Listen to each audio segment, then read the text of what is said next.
Oh, shoot. I'm sorry. I thought I had something else unmuted. I thought I unmuted my mic. I did not. Already doing some horrible things, so I don't want to run too far behind. But thank you to everyone who donated for the bid war. Fusion Suit won by $1, so we get to see that today. And if you don't hear that thumping sound, my heart is absolutely beating out of my chest. So first marathon run, it's gonna go well. I can't wait. I hope you guys are ready. I'm in prime form at 4:30 in the morning my time, so watch as I don't fail any tricks whatsoever. Anyways, if the Themeathon staff is ready, I am ready to get going here with the countdown. Also, shoutouts to Jugachi for repeatedly shouting live and then me double checking to make sure I wasn't muted. So, yep, this is Metroid Prime 80%. We're gonna go fast. Lots of sequence breaking, lots of cool movement, lots of cool speed tricks in general. So, alright, I got the signal that we're ready, so let's do it. In 5, 4, 3, 2, 1, go. Oh man, I'm so hyped right now. So we start the game off on Frigate. There's this like space pirate frigate. There's a distress signal that gets sent out. Samus answers it, and she investigates, and this happens. So right away we have our first boss, which is these doors here. Actually went pretty well. Your HUD doesn't quite activate until a few seconds in, so you have to manually aim at those like poly, like, I don't know, whatever, pegs or whatever. And right there I just did what's called a dash. It's extremely important for movement in this game. Basically, whenever you're locked onto something, you have about a 7-frame window where you can, not necessarily a window, but if you release the lock-on as you're dashing, the way the game calculates your sideways momentum is different. I really should be morphing here, but whatever. And it's really useful because with the scan visor, you can lock on to a variety of things. So one thing you'll see here quite often is scan dashing. That's just dashing with the scan visor. Because there are so many lock-on points they can lock onto with scan visor, it's extremely useful for getting certain angles, being able to just execute the dash in certain rooms. Extremely useful trick, and we'll be abusing the absolute heck out of it in this run. So, there are a variety of dashes we do with Combat Visor too, mainly off of enemies. So, yeah, camera dash. But even besides just optimizing movement here, the tutorial level here is just pretty straightforward. You're going through linearly. You can actually dash off this guy and do it again. I killed that space pirate for good measure. Dashing beats the door load, so even though it looks like these doors kind of take a random amount of time to load, it's actually not random at all. What happens is just certain rooms just take a certain while to load off the disc. And even though it seems random, rooms will always load around the same time. One big like problematic room is the artifact temple, which isn't anything like, there's nothing to worry about. Like, there's no enemies that'll really kill you, but it just takes like 2 seconds to load. Also, I failed that dash, so already this run is invalidated. So kind of just meandering along here, kind of flying through the level as we can. Okay, it was alright. Except that pirate just shot me like away from the ball hologram. So coming up is the first boss, Parasite Queen. I would say don't blink, but I might actually fail the quick kill, so we'll see. Hopefully we don't. I practiced it a little bit a couple days ago. So with the minimal amount of practice I've been doing, we should be alright. So we just wait for the room to load, and then after this door opens... Oh, kind of failed the dash there. We wait this cutscene out a little bit, that way we can do this. Oh my god, I just failed the quick kill. In a nutshell, Parasite Queen has 2 hitboxes, the head and the body, and I just screwed it up because I locked on an accident. But normally what the game's supposed to have you do is it encourages you to scan things to progress, and that includes scanning this Parasite Queen to... what'll happen is it'll change your lock-on point from its body to its head, which takes, I believe, twice as much damage. But if you just manually aim up and shoot it in the head without locking on, you can just kill it in 8 missiles, like, super quick. It's pretty nice to have, but, or it's a nice thing to do. I I got all caught up in trying to explain it. So. And now we destroyed the reactor core, so we have to get out of here. The ship's gonna collapse and fall on the planet. So. And then one thing you also might notice me doing, I'm actually gonna get this missile here. Okay, that was pretty bad. Wasn't really thinking ahead there. You can normally do a good dash there. I kind of just had awful movement. So we don't have much health at the moment, but it's not really that big of a concern. Enemies here don't do too much damage, so I can just roll through at will. I'm also using Morph Ball here to move faster. I believe it's about almost twice as fast as walking, I think. Of course, that gets mitigated when you're just dashing around wherever you can. So dashing and Morph Ball movement are the two fastest forms of movement. If you have to... Whoa, that was weird. I got caught in a collision there. That sometimes happens. So like right here, Morph Ball is actually slow up like inclines like this when you're going uphill. So we unmorph. And then you see me like sort of using this like targeting reticle. That happens when you press the L button. It's called L jumping. What happens is the game sort of decelerates you, then accelerates you as you jump.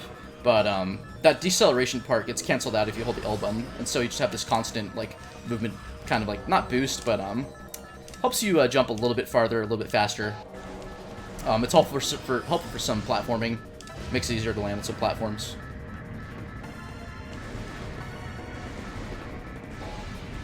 Kind of just going by the motions here. Now, one thing you actually can do in the very beginning of the escape is go out of bounds and save about a minute in real time. A little bit less in in-game time, but I want to see our boy Ridley, as well as the amazing Fusion Varia suit, which looks absolutely terrible. It's a complete meme. It's crazy. We have a user that goes by Fusion Varia. I believe they were responsible for the any % task of this game, which is done in 37 minutes. It's completely broken. I absolutely recommend checking it out. And then also, because we're doing inbounds, you get to see Grapple Beam for the first and only time this run. We're not going to be getting it at all. It's completely useless. I can just clip through the electricity there and not have to wait for it to go away. So, again, pretty standard stuff besides like trying to optimize movement a bit.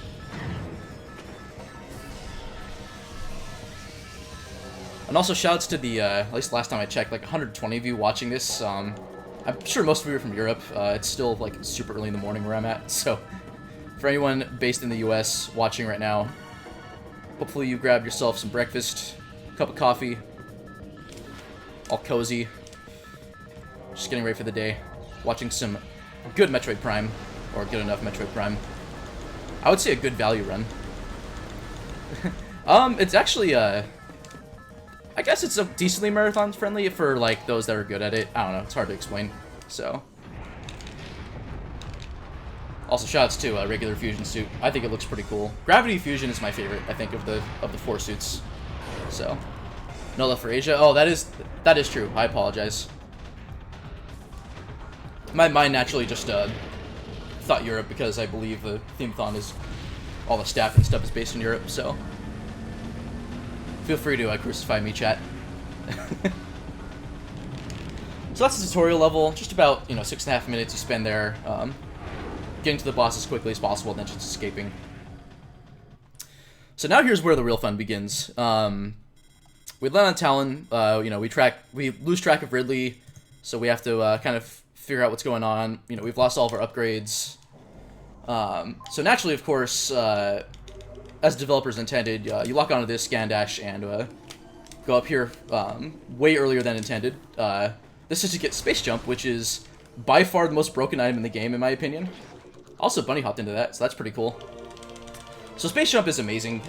You get a second jump, but it's much more than just that. It's way more than the sum of its parts. In this case, it's just one jump. That means you can dash even farther using scan dashing. You can make using L jumps and also something called R jumping.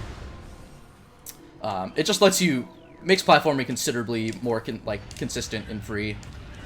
And by getting Space Jump early, while it is a relatively early game item, it completely sequence breaks like the early game. Like we're gonna be skipping a couple of bosses to get early missiles Morph Ball and skipping the fight to get Morph Ball. It's kind of nuts.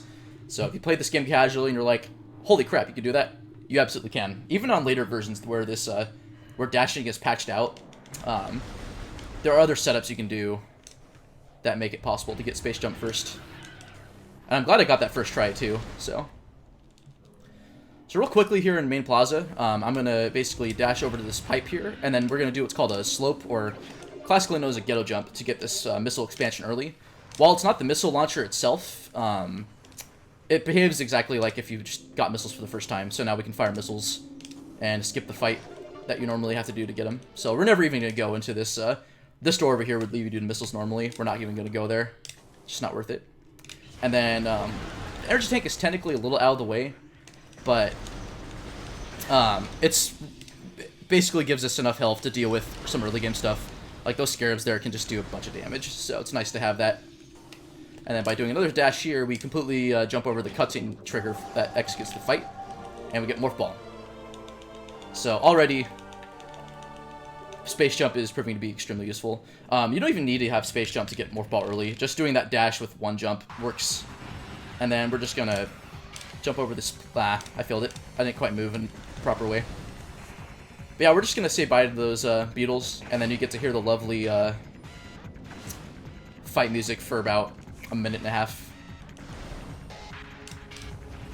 Another thing to note too is that a lot of terrain this game is actually able to be stood on, so we're going to abuse that and go on this tree. Just helps you get to the store quicker. You do need Space Jump to get up there, but since you get it first in a normal run, it's free. So another thing too is that we route this game for in-game time, so I'm actually going to pause here for just a second. That'll cause the door to load while the game is paused. Only a few doors actually do that. Usually the loading for rooms will pause when you pause like that. I forgot to shoot the door. Shoot. I got caught by the platform. That's fine. I tried to R-jump over to the platform here too and failed it. So there's L jumping and R jumping. R jumping is just another form of jumping that helps you jump farther distances. The only issue is that you have less control over your trajectory, so it's a little situational, but it works really nicely. These missiles aren't too... They're not really out of the way, so we get them. Plus, we need missiles, since we only have 10 right now. We actually won't be picking up that many missiles this run. We'll only be getting 30 or so. Optimally, you only need 25 to actually complete the run. The most you'll need for a boss is 24. And then technically this room is also out of the way. We're getting Charge Beam here. You don't necessarily need it, but you kind of do at the same time. It's such a good item that it helps make fights a lot more consistent. It does more damage to bosses in general. So for instance, uncharged Power Beam shots do 2 damage, whereas fully charged does 50. And for all the beams in general, generally your charged shot's going to be a lot more powerful than uncharged.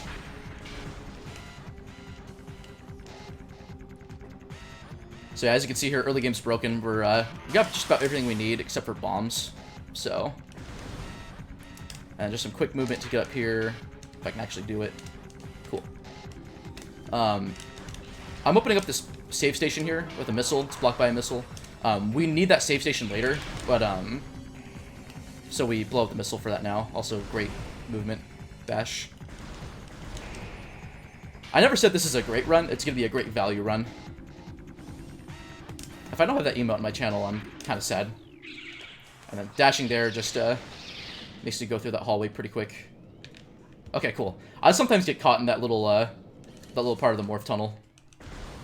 But here we are. We're at Incinerator Drone. First mini-boss will be fighting this run.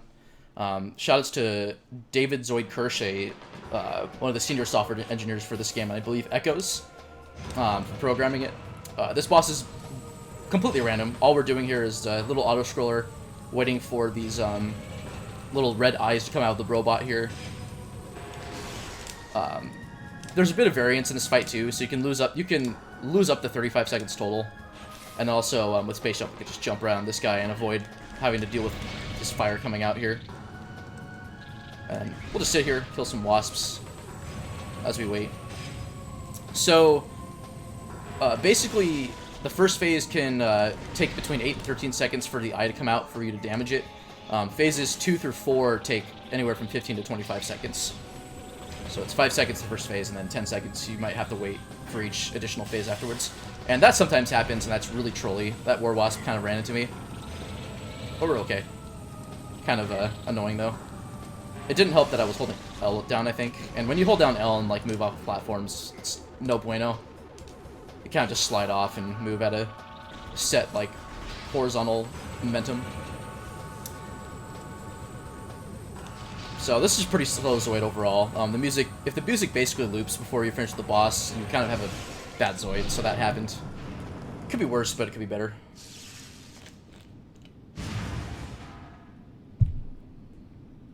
So we get bombs, useful item. I need a drink real quick.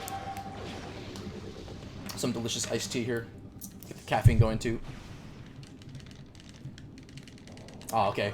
So there's like a 1-frame window you can do to unmorph really quick before this you got an upgrade text comes up, and saves you a little bit of time, but it didn't happen. It almost never happens. I got it like once thinking, oh yeah, I could do that, not realizing that it's actually like hard to do. And I haven't gotten it since.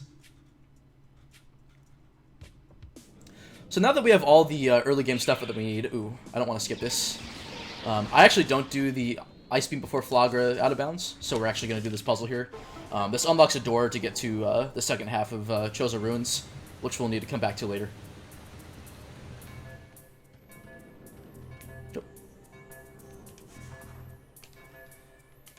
So, just a little quick puzzle here. Kind of have to wait through all these cutscenes, but that's the trade-off for being able to do most of this route in bounds. The other really good thing about this route, by the way, that the current world record route does, it's very modular in that you can do out-of-bounds tricks or do inbounds. While out-of-bounds usually saves time, inbounds, you could do this route completely inbounds and still get a really fast time. Jack879 is a top 10 runner for this game, and his personal best doing completely inbounds is only 5 minutes off world record, and that's closer than you would think, even though it is 5 minutes. I'm actually not sure if that dash off of the Shriek Bats is worth it. Also, you usually don't get hit by them, too, so kind of weird. Okay, we don't have as much health as I want to. We can get some health to recover with, but I'm just going to take a safety save at the save station in case I do terribly in the Flogger fight, so here's hoping that actually doesn't happen.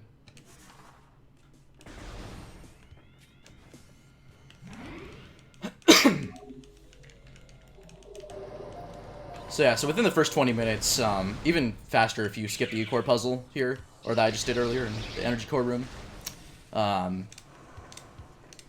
you can get to Flogger in like 20 minutes. It's kind of crazy. And then normally you have to scan these runic symbols like we did to get Charge Beam, but we're just gonna skip that.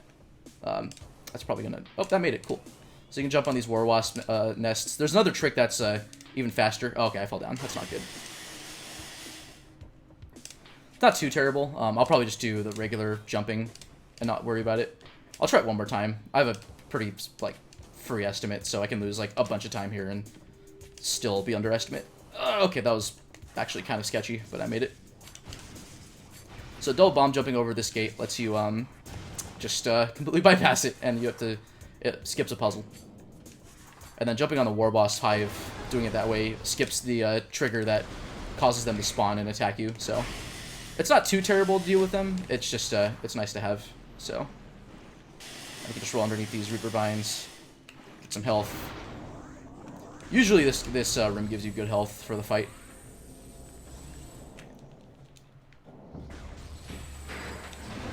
Also, this fight is way different from playing it casually. What happens is normally you have to, like, take out these mirrors that reflect sunlight onto Flogger himself, and then he sort of collapses like that, and then it opens up these bomb tunnels that you can just go in and set a bomb. So we have to actually do it the normal way first, because the bomb slots don't get triggered until until Flogger collapses after hitting that first mirror. But then here's where the fight actually becomes significantly different. The hitboxes on the bomb slots actually extend out past the walls that they're in, their confines or whatever. Ah, that was a bad jump, but I made it on the right side, so we're okay. Hopefully. So we can just land here, or get absolutely screwed by Flagra. Ooh, I'm losing a lot of health here. This is not good. I might die here. But yeah, I could just go to the side of it and then just bomb the slot. And then he kind of just sits there. This isn't really supposed to happen. Basically, he thinks I'm positioned in a certain way. And now he's trying to slash me. Thankfully, the timing is such where he won't actually hit you. But, yeah. Ah, fuck. Ooh, this isn't good. I'm actually gonna die here. That's fine. I'm glad I safety saved. Sorry about that. I usually do pretty okay in that fight, but I took way too much damage from him. So, already this run is ripped. I thought I would lose it probably to early wild, but that's okay. So I have to spend a little bit of time here. Again, my apologies. I had a feeling it was going to happen. I'm glad I saved. So now we have to re-enable Fusion Suit. Very, very important. Extremely important, dude. Alright, now we get to do this again. I just took too much damage on that second bomb slot. Normally it goes pretty smoothly, but I screwed up the dash to it, so... It's okay, it could be worse. We just have to go back and do the fight again.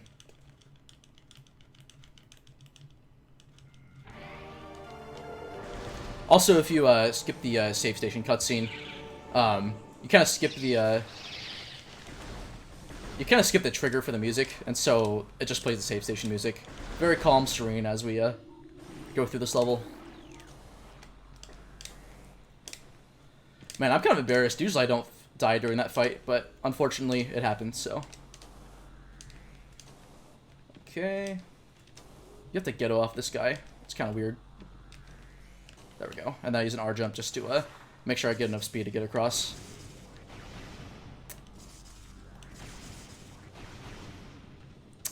This angle's not good. There we go. It's funny too because the Flagra is notorious for being just a cutscene heavy fight. In game time, you actually only spend about maybe 10 seconds fighting him. Also shouts to me morphing for no reason. So in in-game time, it's like a completely short fight.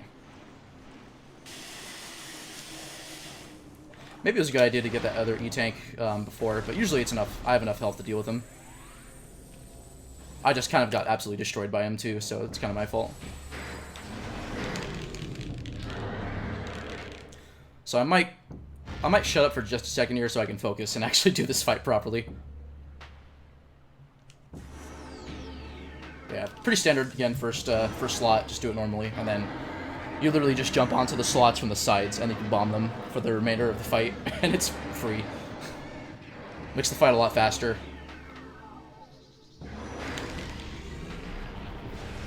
Okay.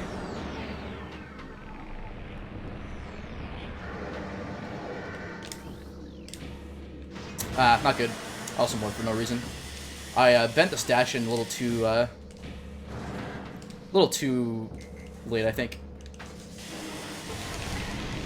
Okay, so that went a lot better. I have a good amount of health now. That second bomb slot's like the hardest one to do because you have to actually land on the right side of it. But the other ones aren't too bad because I can land the water, take a little bit of damage, and I won't get slashed. His slashing attack does quite a bit of damage, especially for early game. Okay, so I bent it too far in again. That's why I hit that flower, but we're alright.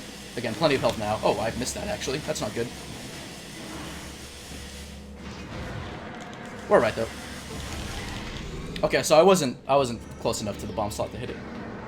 So, absolutely terrible Flogger fight, but we are good to go, so. Just one more bomb slot, it's free.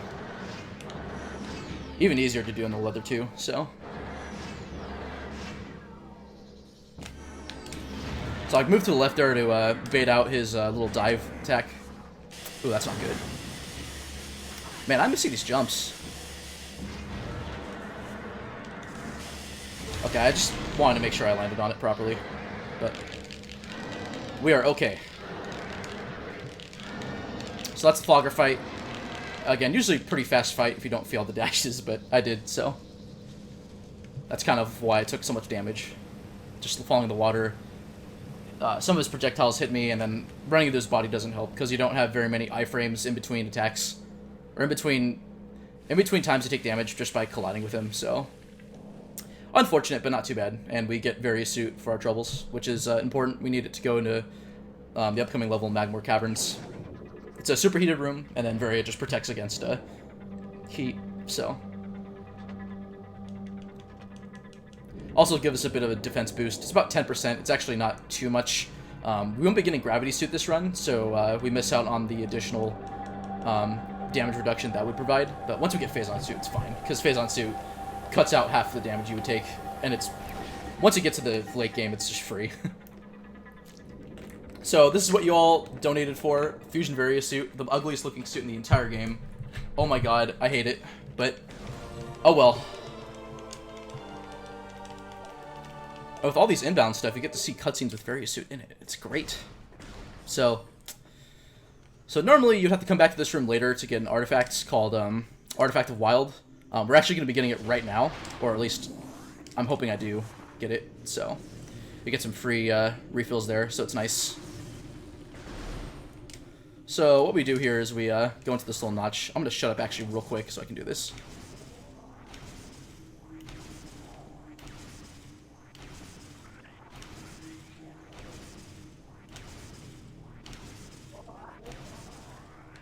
Ah, fuck. I messed it up. Okay, I fucked up the trick. So that's rip. That's a 5... What happened was I bomb jumped too high, and I got an instant unmorph. But, that's no big deal. Please spam Artifact of Early Wild now for, that absolute failure in speedrunning. That's basically a dead run. What happens is, you can't go back to that room without getting Super Missiles or Spider Ball, which we skip in this run, and I still will skip it anyway. So, I have a backup save that I'll just load later. It's nothing, you miss out on, like, a little bit. There's basically a Chozo Ghost fight that happens. It's annoying as hell, and then you get the artifact. It's this blue-looking thing. Pretty cool stuff, but, yeah, it's nothing too interesting that you guys are missing. So, again, my apologies for feeling it. It's the only real, like, not marathon safe part of the run. So, I can't really... There's not really a backup for it besides fighting Flogger again, so I'm not going to deal with it, so... That right there is a Chozo artifact, this blue thing. This one's Artifact of World. Or, sorry, Nature. Thanks, guys. Appreciate the emotes. Shoutouts to Remy Demi. He is a pretty good runner for this game. Did the beginner route tutorial that I used to learn Prime. He's awesome. He failed that trick at ESA Germany, so by means not the only person to fail it. I actually had the jump going pretty well too. I just went too high, unfortunately, and I got that unmorph, and it didn't really work out. Basically, I would propel myself back onto the ledge. You have to do it that way to basically trigger that the room we were just in, where we fought Flagra, to spawn to basically use a different layer instead, which has that both the artifacts pickup and then the Chozo Ghost fight that's required to get it. So. We'll be fighting we'll be doing another Chozo Ghost fight, so it's not like you'll miss out on what that fight looks like. It's just annoying as all hell. So we Ghetto Jump up here. So what slope jumping does, I didn't really explain it. Basically, okay, I failed that. That's fine. I'm gonna kill these for safety. A little low on health, but we're fine. We'll be getting a tank right now. That guy's a little annoying. So what Ghetto Jumping does is you gain extra height when you're pressed against a slope. And you can use it to basically jump to platforms or go to ledges or something you otherwise couldn't reach, even with Space Jump, so. Always failed the unmorph part. Yeah, I haven't been very consistent at it in the last week or so that I've been doing it, so it's no big deal that I failed it. Again, I have a backup save, so we'll be just fine. It completely invalidates the run, but whatever. I'm not going to sweat it too much. Man, all this commentary, my throat's just going out on me, so. I got a bunch of liquids just to make sure my, whatchamacallit, my throat doesn't go dry. So this is Phendrana Drifts, basically the snowy level, very famous for its music. We wait out this cutscene to basically get Samus positioned. As she walks forward, her positioning gets reset, so now we can just dash off of this guy, dash off of him again, and then do this movement. Basically lets you climb Phendrana Drifts pretty fast. and I actually made it, so I'm happy. So coming up is boost ball, the boost ball upgrade. It's really good for a lot of reasons. It's the fastest form of movement in the game besides dashing. Basically, you get a speed boost when you're in morph ball doing it. But it's also really important for two tricks that we'll be doing this run. One you'll see in just a bit here, and then the other one for a late game boss fight. So, oh, I actually got the angle. Cool. So by doing this, and assuming we go fast enough here, probably not fast enough. We just go right here, go to boost ball. So how many tricks were patched out in the trilogy version? Quite a few. I believe it's like the latest build of the game, which has all the fixes. So you can't dash with it. You can't do the collision that basically they added an invisible wall that prevents you from doing that gate skip to get to Flogger early, or just you have to do the puzzle for it. Okay, good. That was actually pretty good. That's a pretty decent room. If you go fast enough, you have to make sure you go fast enough so you can lock onto that ice cream cone looking guy. I'm also not boosting, even though I got boost ball. Not even using my additional speed boost to my advantage. So, what am I even doing?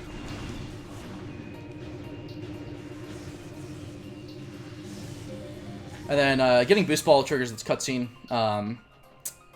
You see Ridley fly overhead. Apparently his shadow is like way larger than his body. I don't know why.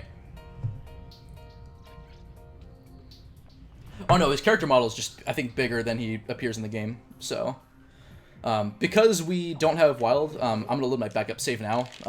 Basically, I got to this point and then saved, so everything is all good. I just want to show off, you know, as much of the route as I can, given marathon conditions. I'll have to enable Fusion Suit again. It's kind of annoying. I wish you could have, like, a permanent setting for it, but then again, not too many runners use Fusion Suit. It's a meme, so I mean, I guess it's just nitpicking at this point.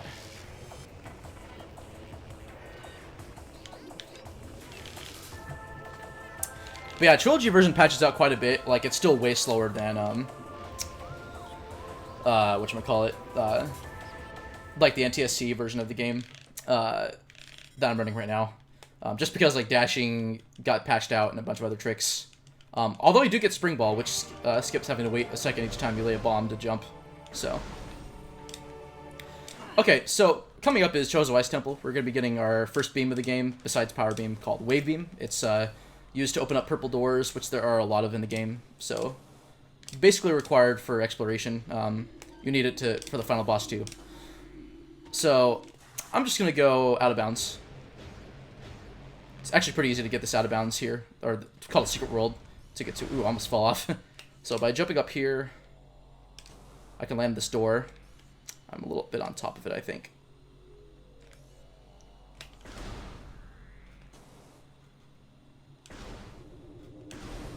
Okay, good. So basically, every room in the game is encased in what's called a box, and every time you're in the box, you can fall down, but if you go outside it, you won't fall down. It's kind of weird. Very weird out-of-bounds mechanics, but it works out to our advantage. So I'm going to make the game think that I'm in the next room up ahead to basically do this jump. Basically, these like seams look like they're made of paper, like 2D paper kind of deal. And then by doing this, it's really hard to explain. I recommend looking up like Kirby Master or some other GDQ run. But by going out of bounds, like sometimes you can't fall down when you're outside the bounds of the room. Although if you are in Morph Ball, you could fall down. So, ah shit, I fell down. Okay, that's not the biggest deal. I was trying to position myself better, and it's a pretty small spot you can stand on. So I'm basically on the bottom of the box. If I were, if I'm in Morph Ball, I would just fall infinitely. But because I'm standing around, you don't actually fall down unless you're in the bounds of the room. But you have to be in the bounds of the room to jump. So you can abuse that by like going outside the collision of the room, the bounding box or whatever, and then going back inside it, and that's called Aether jumping. Oh shoot! I'm sorry, my Twitch alert is up for some reason. I'm not sure why, but whoever threw the follow, thank you. I'll try to fix that real quick. once I get this out of bounds going. I thought I got rid of that for this scene, but I guess not. So you get to hear my amazing lemons alert. Okay, so I'm a little bit too far to the right here, but that's fine. Sucks too, because I got like almost the hardest part of it done out of the way. Okay, I went a little too far forward, I think. Yeah, it's fine. Cool. That's a little sketchy. Ah, that sucks. Again, plenty of time. I have a pretty reasonable estimate here, so it's not a big deal. I think if I fail it one more time, I might just do the inbounds version of it instead. There's a really cool trick that involves doing this involves even if you don't go out of bounds. So it's not the biggest deal if I fail it, but you kind of have to. I have to kind of wait until I bounce back up into the bounding box of the room. Okay, how are we doing here? Okay, good, cool.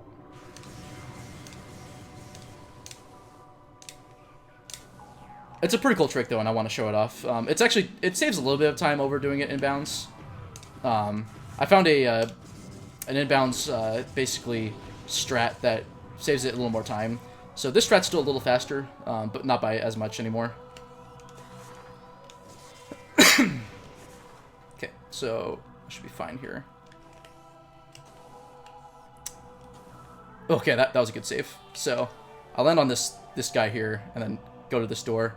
I'm above the bounding box of the room, so I have to fall down a little bit. Okay. So I transition the room to make the game think I'm in that hallway. And that screws up the collision for the room that I'm currently in now, the Chozo Ice Temple. And then by doing this... Good. Oh, perfect. Let's go. So now I'm back in bounds. I do a thing called a warp, which you do when you're in a room that you're not transitioned in. And then because the room collision is a little bit different, I can do this trick here called Infinite Speed. It is my favorite trick in the entire game. It is a really good trick for sequence breaking, and it involves going to Morph Ball, holding a direction for a second. I'm trying to align myself here real quick. Or I'll explain it once I start the trick. So now the Morph Ball is going extremely fast. It looks like it's stuttering in place and slowing down and stuff. The angular momentum of the ball is increasing exponentially at this rate. It's just rotating faster and faster and faster and faster. Eventually it gets so fast that its speed value gets set to not a number, and the sort of shell encasing that energy part of the ball goes away. And pretty serious shit happens when you're in infinite speed. If you boost into a wall or a slope while in infinite speed, and this is why boost ball is so important, the game sort of puts you in every possible position at once. And so by doing this, we get both Wave Beam, and there's a Chozo artifact you may have seen while I was out of bounds. You normally have to get Plasma Beam for it, but since we don't have that yet, we have to get it now. That way we can do this room in one trip. So we hold this direction down for about a second, or sorry, about a minute, 50 seconds at 60 frames per second. We bomb here and then boost. And then that gets us 2 items. You also get to see 2 Fusion Vari-suits. I can't believe that just happened, but it's a really cool trick. I love it. I'm glad I was able to show it off to you guys. So now we have both Wave Beam and Artifact of Sun. Normally doing this inbounds, you have to do this fight, so doing the out-of-bounds version skips this this boss fight here. And then we can just leave. So the other thing, too, with Infinite Speed is that your camera value gets screwed up, too. So if you unmorph, you basically get all these, light rays shining down on you, and you can't see anything. That's called Light Show. It also affects your ability to shoot things, your power beam kind of goes nowhere. It's kind of weird. At that point, you're almost soft locked. Not quite. You can still recover from it. But once you're in IS, you can't really unmorph until you hit a cutscene trigger, like the boss fight in my case, or getting the Wave Beam. Or more commonly, you would run to an elevator or hit a save station. And we'll be doing that this trick again, and I'll show you how a light show kind of works. Because I'll be abusing camera scripting to basically get rid of infinite speed so I can boost again. But that's coming up in about 10 minutes or so. So that's early Phendrana. We're never going back there again. All we need is Boost Ball and Wave Beam. So nothing to worry about there. So now we're passing back through Magmor to go back to Chozo Ruins, making our second visit. And then we can skip having to raise the bridge by just dashing across.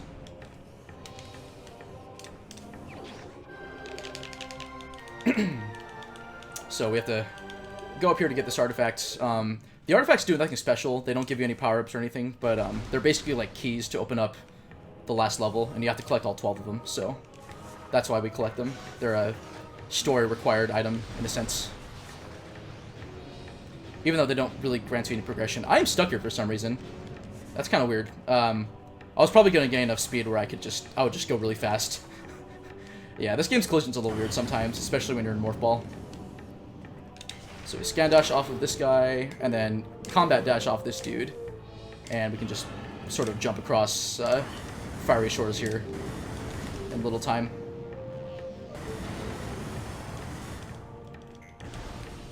So far pretty okay. I fell down a few times, but I actually haven't really done that Wave Sun trick, the out of bounds version of it, in any of my runs. So naturally I'll get better at it as I keep grinding the category.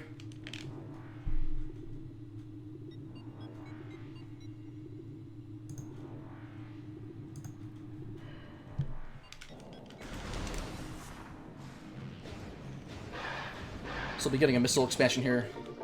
I might have to unmorph. You can actually boost back up onto the bridge, but it's a little tricky, and I'm not going to worry about it. So just to do it the safe way, I'm just going to do that instead. Can I get this? Oh, cool. I used to have a bunch of trouble like trying to jump up that way and save time, but I saved time, so I'm happy. So welcome to part 4, whatever, of my Let's Play here. Wow, that was a good dash. Sometimes I run into the wall, but that was an amazing angle. I'm happy. So what makes dashing so good is that when you're locked on, your sideways momentum is controlled, but it's actually not capped at all when you're not locked on to anything. So you abuse the fact that you gain a bunch of sideways speed when you're doing like a lock-on side dash. Basically, when you're strafing around an enemy and you jump from side to side, it sort of has you do this little dash to get out of the way of, like, say, an enemy's projectile, or if something charges at you.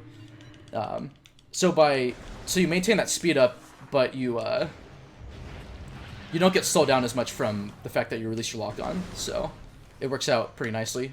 I need to be boosting here. It's fast.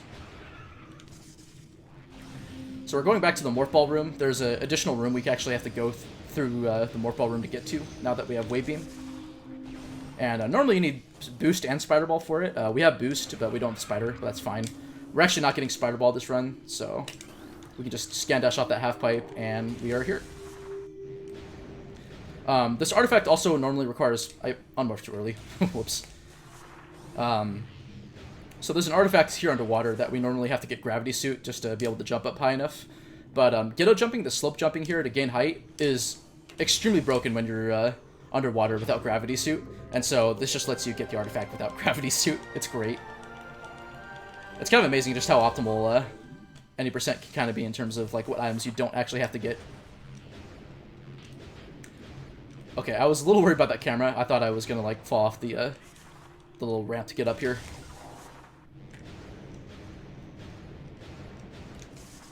I probably shouldn't have unmorphed. Whoops. Yeah, if I just boosted off, you could potentially get what's called Hole in One, which is where you just go through that little morph tunnel without running into a wall and slowing down. Also, my boosting is absolutely horrible right now. I apologize. Okay.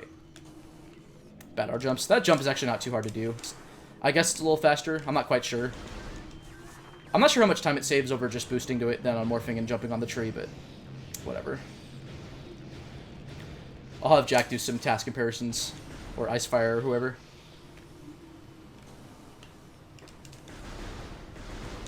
So now that we have Boost Ball, we're going to do Infinite Speed once again. This is a significantly easier Infinite Speed to do because it's all in bounds.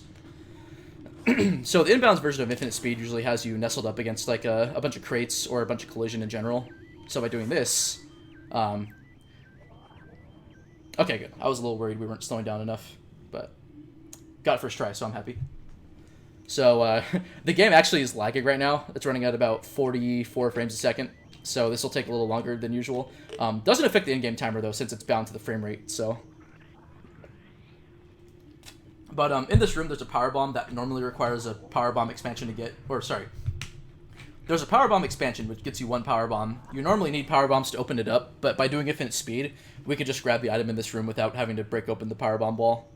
and that gives us our second big sequence break of the run, which is early power bombs, and that opens up the late game. Basically, we can get both X-ray visor and plasma beam, which are both required items before we even step foot in the late game area of Themeathon mines. So so by doing that, we can go through Themeathon mines completely in one trip instead of the two that you would normally have to do in the route in like a casual run. Alright, so by just boosting into the wall here, we get our power bomb expansion. So now we have a power bomb. We still only get one, but that's fine. We will end up picking up the main upgrade because we actually do have to pick it up to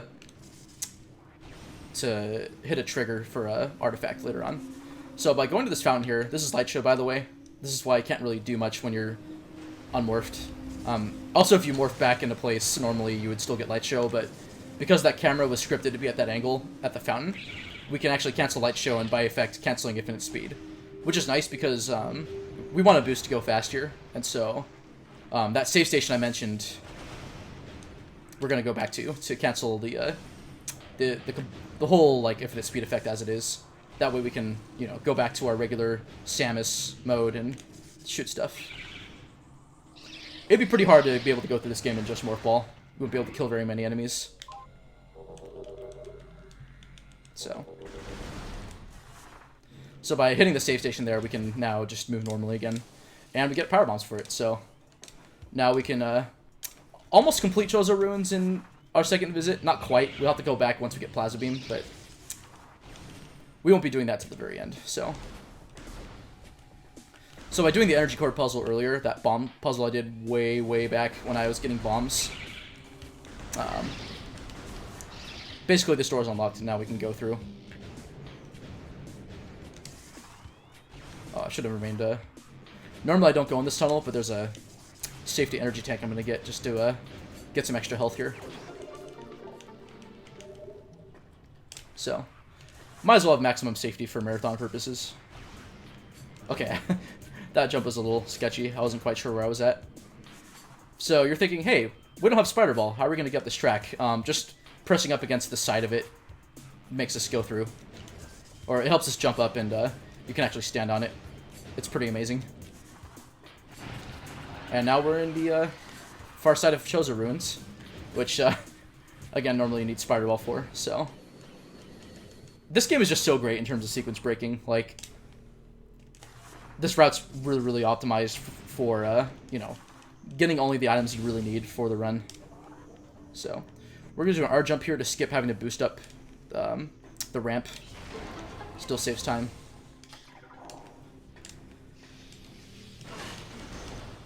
Those Scarab Beetles actually do quite a bit of damage. They're kind of broken. Alright, so you can jump up here and then do this, and that skips Spider Ball. Again, Space Jump is just so good. You can actually do that without Space Jump, but it's really hard. 21% does it, and it's pretty cancerous.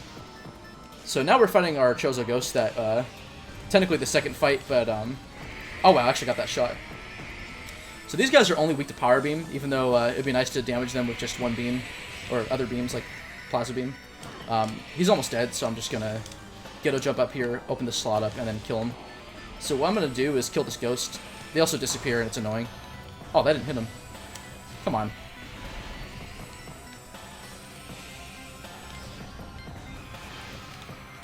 Oh, I didn't hit this. Okay, that's fine. I thought I opened up the bomb slot. I guess I didn't actually hit it with Wave Beam. So what I was trying to do was get some 2 cutscenes to overlap, and that saves on in-game time. It's pretty neat. Nothing too crazy. It's just optimal like movement. Plus, after the fight finishes, it places you back in front of the statue, so then you can just go into the statue and move on. Excuse me. You'll have to forgive me, I was eating McDonald's earlier, so I might be burping like a mofo today.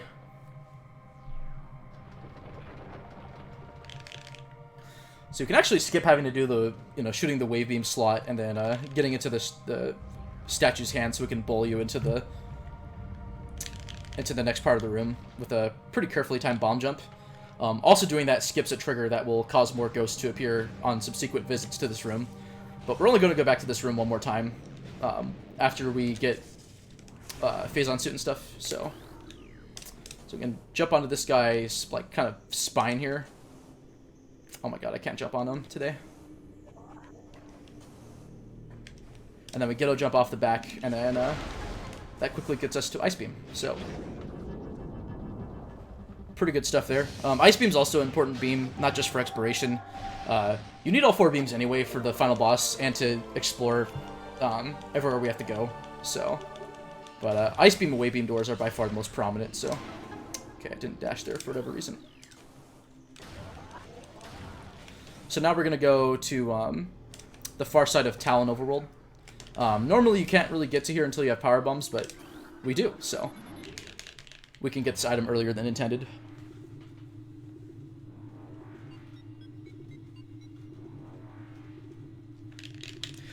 And then we'll do the same thing with Plasma Beam. Normally you need the combination of like Boost Ball, Spider Ball, and Grapple Beam. But you only need really Boost Ball. You can actually skip having to raise some platforms up with Boost Ball and get it without Boost. I believe Justin does it in his 100% run. I don't. It's actually hard. So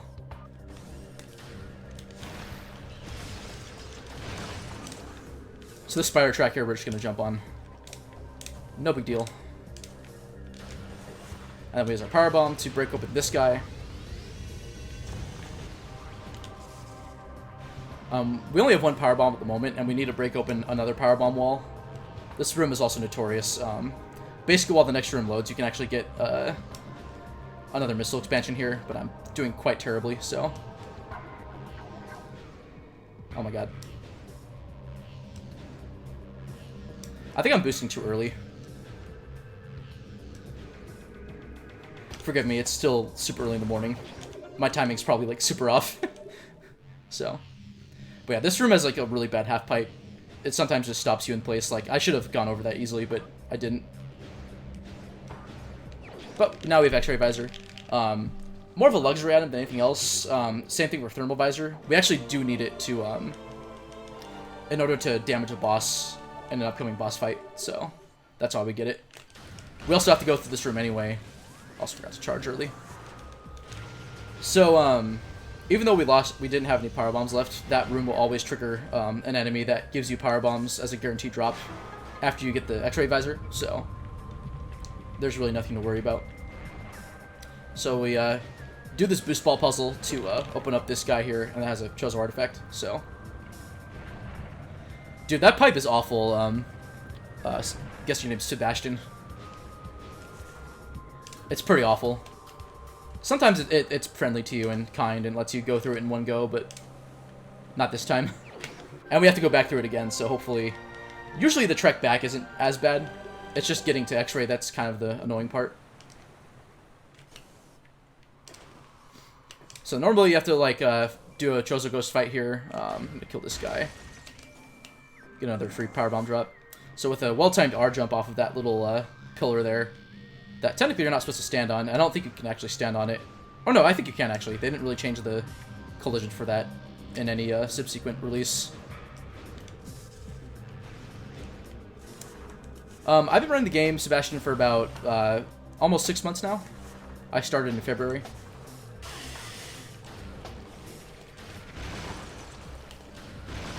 So even though it's a little bit of a down period in the run, there's not too much that happens in terms of really exciting stuff. I actually like this kind of area where you like get power bombs, get ice beam. It's a pretty chill like kind of break from like a more concerning areas where you might possibly die or just make a huge mistake during the run. There's not too many areas in this section here, like the mid game, that are absolute run killers, so I kind of like it a lot. Just for that chill factor alone. Gives you time to mentally recuperate from like a really bad, like, you know, early game. But let's face it, the run is just permanently awful. So, I mean, I didn't even get early wild, dude. I had to load a backup save for that. So,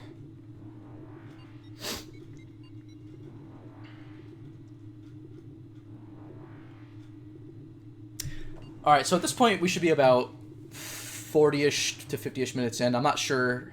Probably closer to 50 since we lost a couple minutes to dying to Flagra or failing early wild, having to fall down out of bounds a bunch. Oh, actually open the door. Sweet.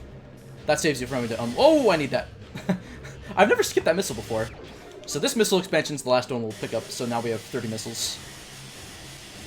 You technically only need to pick up 5 expansions, but we're getting 6 for safety.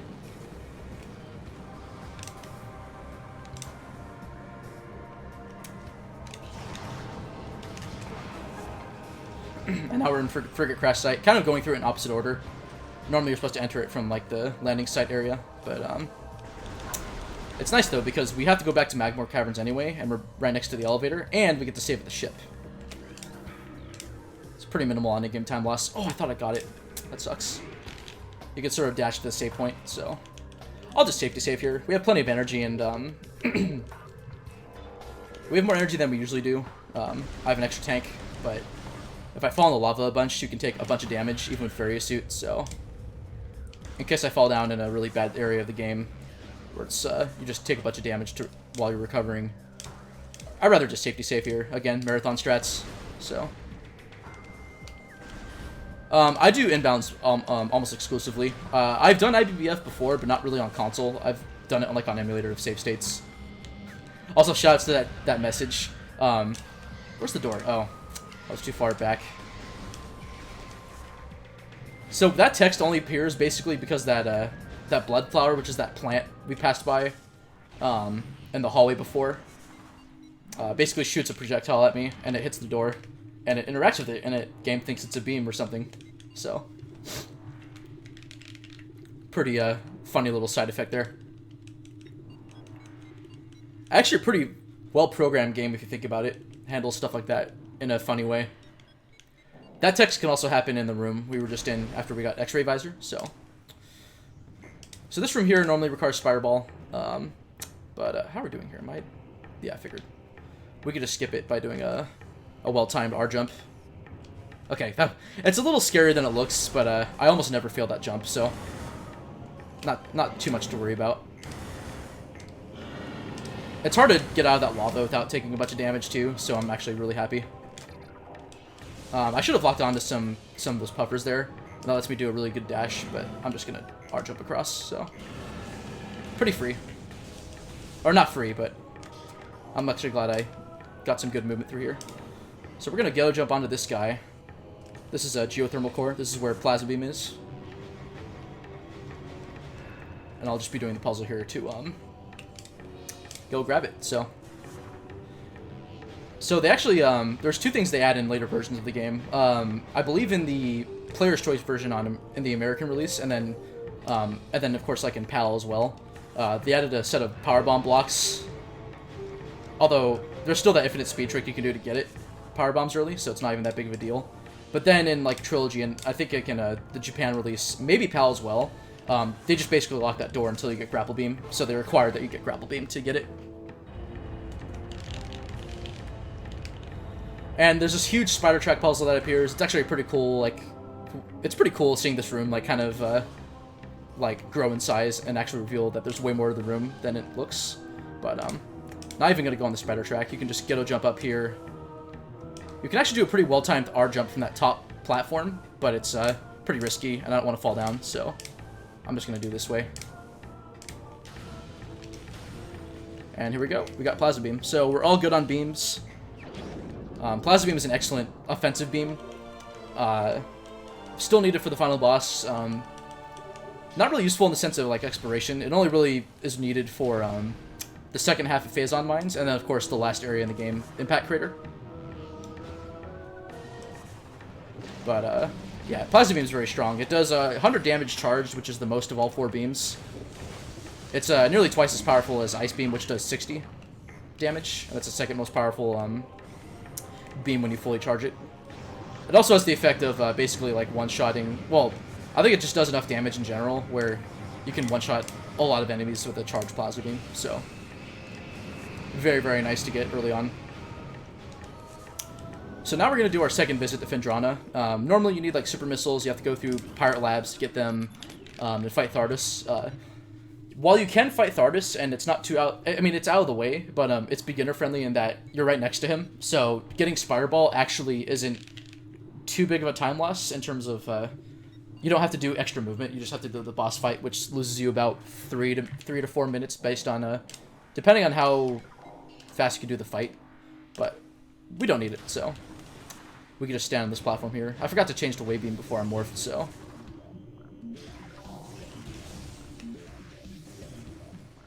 Okay, I'm not really good at this section here, so I'm just going to play it safe.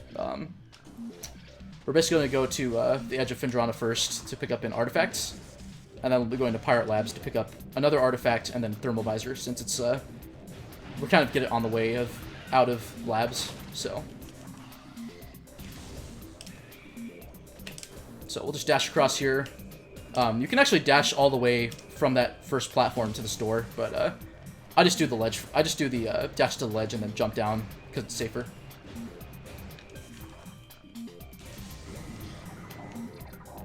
I'm gonna play it safe here. These flying pirates are a little annoying. They're not too terrible, but they're annoying. They can shoot you off, and I don't want to deal with them. So you can actually ghetto jump up to this tree here. I just do that method because I don't really know how to do the other method.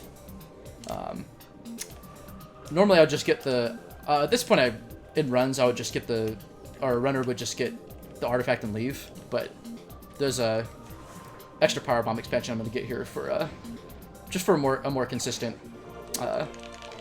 late game. Because I'd rather not be low on power bombs once I get in the mines. So again, just doing safety strats here. You can actually fire a fully charged plasma beam into the store. It's a red door too, so we have to use plasma beam to get it. And it'll open the door before the power bomb destroys the wall. So pretty neat. You don't really see that happen on other doors in the game, at least from what I've seen. So.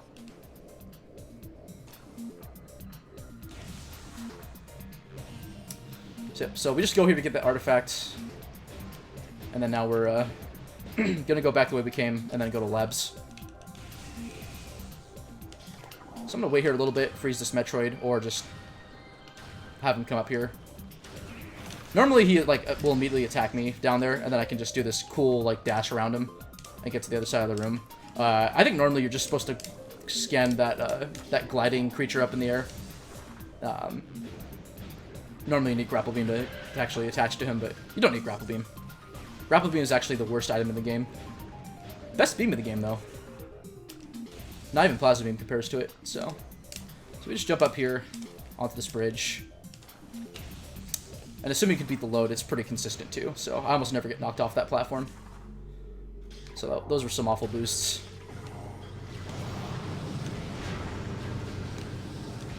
So I'm going to destroy those turrets for safety. There's Thermal Visor.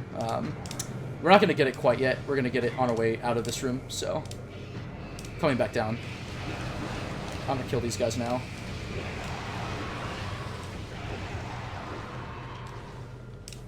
There's another space pirate we're not going to worry about too much. Okay.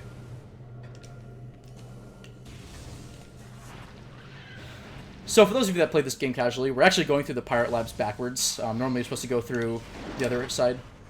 And it's interesting too because there's some glass that I'm waiting for my boy Edward here to break.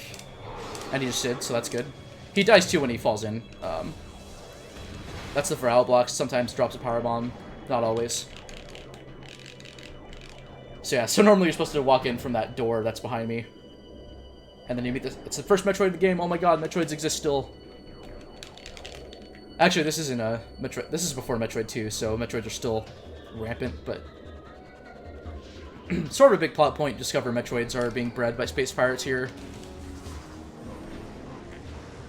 But we're gonna skip that fight since we because the space pirate already broke through the glass. The next time the room loads, it'll just assume that we did that Metroid fight, so it skips it.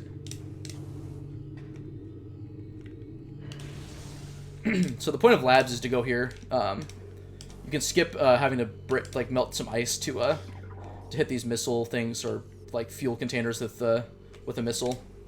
I can just jump up, hit it, free. Again, space jump does a lot of good things here.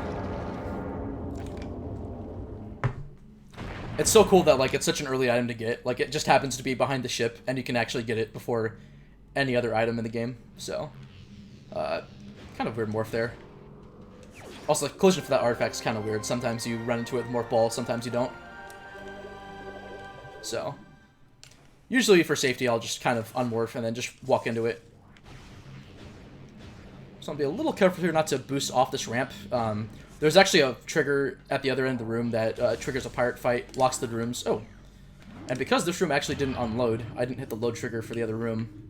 The elevator was still active, so usually you have to scan it. Waste a couple of seconds. Not too much of a time loss, but a little annoying. So, and then for additional safety here, I'm going to grab this energy tank. So, pretty decent on energy, even though Various Suit doesn't negate that much damage over Power Suit. It's the more energy, the better. So we're in a pretty comfortable spot now. So this is going to waste a little bit of real time, but because Metroid Prime is run for in-game time, this visor only takes like a few seconds of in-game time to get. Okay, nice. That was actually pretty decent. You can fall down past that second scan point and then just walk backwards and jump up, but actually pretty decent movement here. I wouldn't say the best. I haven't really done this strat the proper way, I guess, but that's kind of how you do it in general. Also, one of my favorite little things here. So after I pick up this item, I'm actually going to switch to Ice Beam while this cutscene starts. You can actually just hold down the C stick and switch to the Ice Beam. Saves on the game time too, unless you already have it equipped. And then I already have the Ice Beam equipped, so I just go through the door. And that's Pirate Labs. There's still a little bit of risk of falling down in this next room. It's not nearly as bad because we have Space Jump. It's just slow. Also, lag frames. Cool. So with a good R jump like that, we just go across, not have to do that morph ball track, and we are good to go. And then this energy tank is free. This one you normally pick up in a run, I think.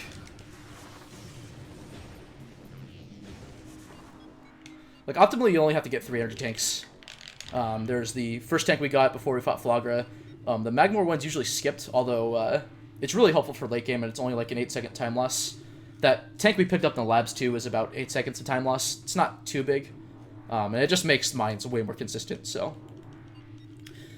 So now we have everything we need. We're done with Phendrana. We're never going back there again. As you saw, we're not fighting Thardus either, so no Spider Ball for us, but we don't need it, so nothing to even worry about. Dash off this pirate, go straight to the door, and we're actually entering mines kind of backwards too. Normally you need power bombs, which you get in mines to enter it, but that sequence break earlier just, again, it makes things so nice in terms of how optimally you can go through rooms, so. So mines is a pretty technical section of the game. It's also dangerous too. There are more powerful space pirates called pirate troopers that are weak to only a specific beam, and they also do about 10 damage per shot, and they can fire it kind of rapid fire too. So yeah, no more Phendrana's theme. It is a little bit of a buzzkill, but hey, we got to hear it while it lasts, so. And mines is pretty fun, even though it's a little scary sometimes. Usually it's not too scary though. But, yeah, so these pirates here, these are pirate troopers, and they can be pretty deadly. That room's not too bad, but there's a certain section before our upcoming boss fight that is pretty bad, so if all goes well, we won't have to worry too much. Also, the extra health is really nice to have, too, so. So, again, we're entering this room backwards. Not hitting that. I'm not sure why I got into those computer terminals. That's kind of weird. Oh my god, Jack. Guys, shoutouts to Jack. He's one of the coolest motherfuckers in the Prime community. So we say hi to this elite pirate, and then we can just jump straight off of him. Nice. That actually went really well. There's a good backup. That's pretty consistent in case you want to do the safe way of getting up this room, but you can actually stand on the elite pirate. It's amazing. That was a bad jump. You can actually go fast enough to get through this room and open up the door and go into Morph Ball before this cutscene starts, but I am not a top 10 runner, so unfortunately you won't be seeing that. Also, that boss fight music played, but this kind of gets cut off by this. So I'm gonna wait a few seconds here. This upcoming room is still loading, so I have to hit it. And here we are. So this lead pirate we have to kill. What's cool about lead pirates is that they're really free. What you do is approach them from the side and never get in their field of view, which is like directly in front of them. And ooh, we actually got 2 drops off of that. That's pretty cool. So we already got that second power bomb, but we're good. So yeah. So with the lead pirates, as long as you don't stand directly in front of them, they'll just rotate in place trying to find you, and they'll just do that until you either kill them or you happen to alert them in a sense. So that was the cloak drone.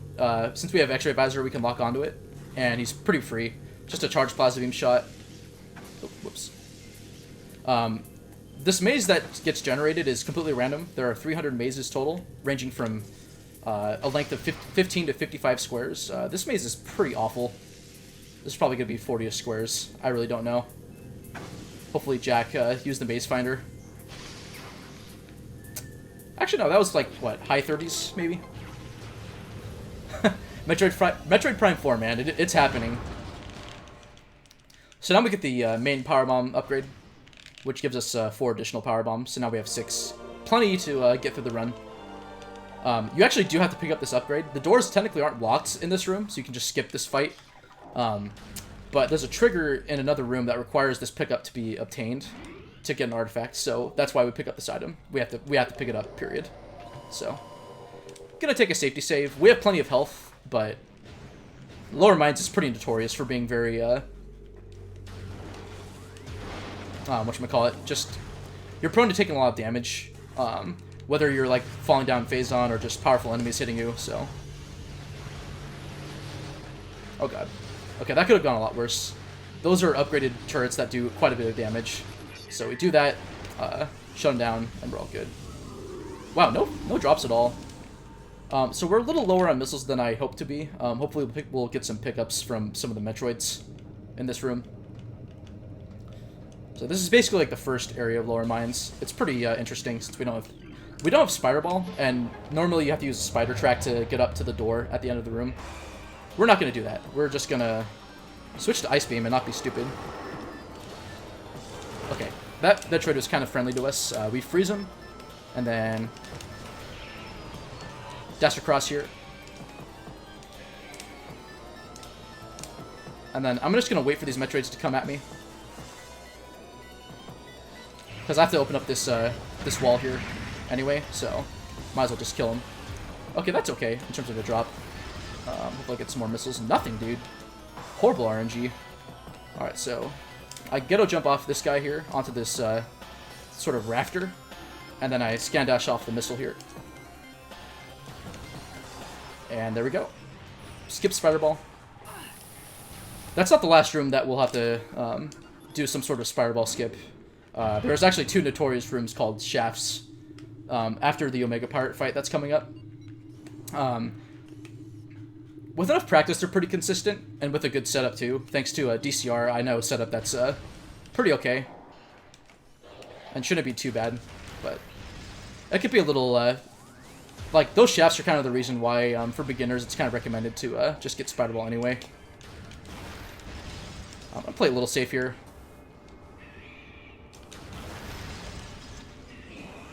Ooh, power bomb drop. Okay, so falling down here isn't ideal, because you have to kind of go all the way back. There's some backups you can do, but they're not really that fast, so I'll just dash across this glider here. You can do it 2 R jumps too to get across, but it's a little faster to do that. But I killed the Metroid, so I'm still like losing a little time anyway, just so I don't fall down or get damaged. This room you can actually, with enough energy, get the artifact that's in this room. There's a bunch of phase-on in there. It does a bunch of damage per second. So I'm going to kill that first Metroid, not the second one. And then this Metroid will be in a hopefully good enough position where I can just jump across.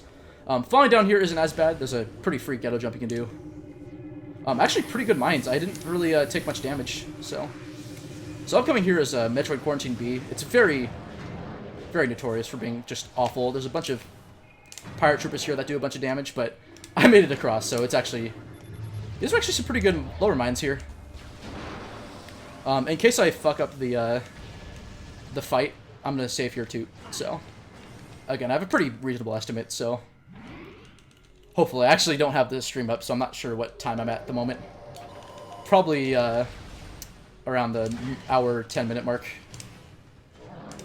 So we're going to skip these guys. Reloading the save is actually not too bad if you're doing like a segmented run, because it loads the Metroid layer of the room instead. Also, that pirate's just chilling. So we have a pirate in this room called Frederick. We're going to bait out a melee attack, and then hopefully we won't take too much damage for him shooting us. So, alright, so this is Omega Pirate. We start off the fight to his right, basically to his side. Like with other elite pirates, as long as you're out of his field of view, he won't actually like attack you. And it's really notorious. He can absorb like missiles and stuff.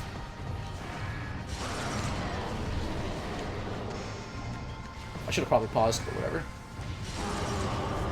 Okay, we have plenty of power bombs, so hope I get this trooper skip here. Awesome. So laying a power bomb as he gets up to call space pirates, it's pretty interesting. It sort of skips his animation as he goes invisible. And then this fight here is the reason why we need X-ray visor. Basically, you knock off the armor plating and then wait for him to recover. And then at this point, you can only hit him with X-ray visor. So we're going to do a 3-pool setup here, which involves hitting with charged plasma twice. He will always spawn in the pool farthest away from you, and he'll never appear in the same pool twice. So we're going to abuse this fact and quick kill him here. And textbook, man. That was a great pirate fight. We got the trooper skip. We were pretty optimal in shots. You actually can't just straight up shoot him a bunch of times. If you shoot him with a charged plasma beam shot and then accidentally shoot him with a single shot, that happens after you try to charge it again. It'll cause him to do that. Oh my god, I took a bunch of damage. I better disappear and go to another pool. So optimally, you shoot 2 fully charged shots. And we got gravity suit. Wait, that's not Phazon suit. 113.37. Dude, that is elite. So pretty good time. About 3 minutes behind my PB. So not too bad given all the stuff I've had to undergo this run. So we got Phazon suit. It has that cool orange tint with fusion suit. So goodbye, Varia suit. You will be sorely missed. For those of you that didn't want to see Fusion Varia, you don't have to worry anymore. I'm feeling this hard right now. So there's actually an out of bounds you can do in 90% that gets this upcoming artifact before you actually do the pirate fight, but it is pretty hard. I don't do it. I've never actually learned it, and it's prone to soft locking, so because I'm terrible at it, we're just gonna... Okay, I'm probably gonna get hit here, or not. Metroids are pretty annoying. You lose a bunch of time just from having to go into Morph Ball and having to bomb to unlatch them from you, or just using a power bomb to kill them outright.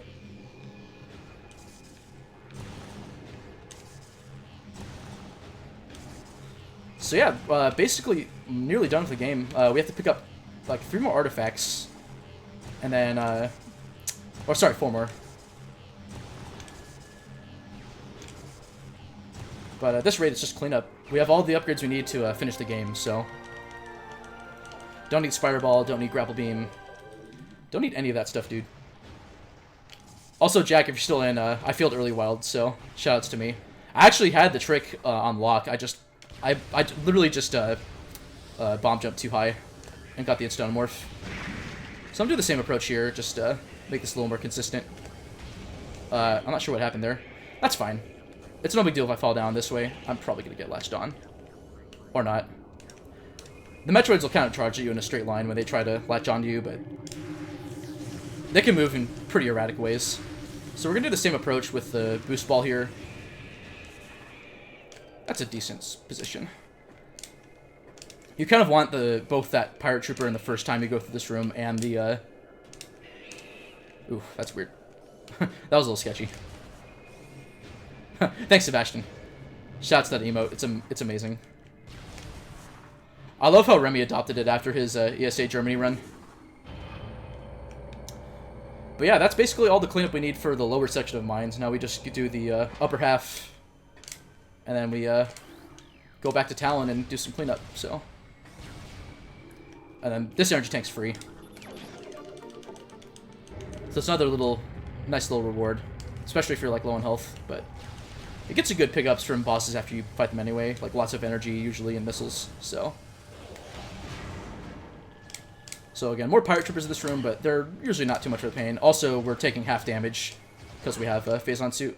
So I was too far to the right. I was trying to save some time by like not having to turn around and turn around again. Okay, this should be good. Oh man, I'm fucking this up.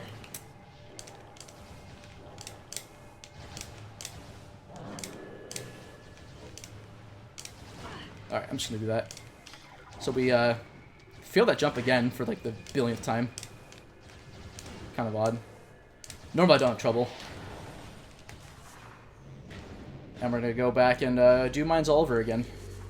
Hi, I'm Bash. This is my Let's Play of Metroid Prime. We're just doing the Phazon Mines segment. So because we didn't kill this elite pirate, the fight will just restart. But we can skip the fight trigger by doing this. We'll have to land on this first. I move forward just a tiny bit, and then I jump over the trigger this way and skip the fight. So you don't lose too much in-game time, even if the fight gets triggered on accident, but it's nice. So okay, so I need 24 missiles here, and I hopefully get some missile drops, but I might have to kill some. Okay, not ideal. I can basically clear most of the fight. I probably should have picked up that extra missile expansion for safety, but whatever. We'll just say it was the warm-up. Good to know, Sebastian. Okay, so even after like the biggest death sort of risk, like biggest risk of death happening is like right before the Omega Pirate fight. You still have to deal with shafts, and they're pretty annoying. Unless you have Spider Ball, in which they're not. But basically, I'm gonna sort of go in this little nook here and do a bomb space jump, which basically you make the game think you're standing on the ground for like 21 frames. And I'm just going to abuse collision, or just fall down because I didn't get the right alignment. So yeah, this is the most difficult part of the jump here. So there's like that collision there is actually smaller than it looks, so it's a pretty annoying jump. So I aligned here with this light post here. I didn't quite... I hit the wall for some reason, so it kind of just took out all my vertical momentum.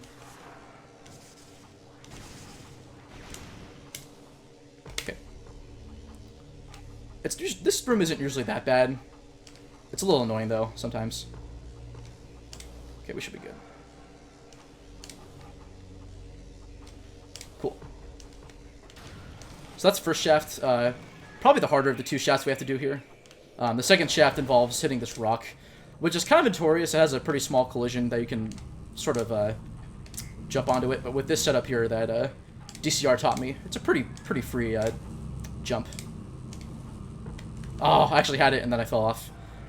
So holding down L, especially on small pieces of ground like that, is pretty bad because you'll just move off and you can't really recover. So, almost had that. I'm gonna reset my positioning here.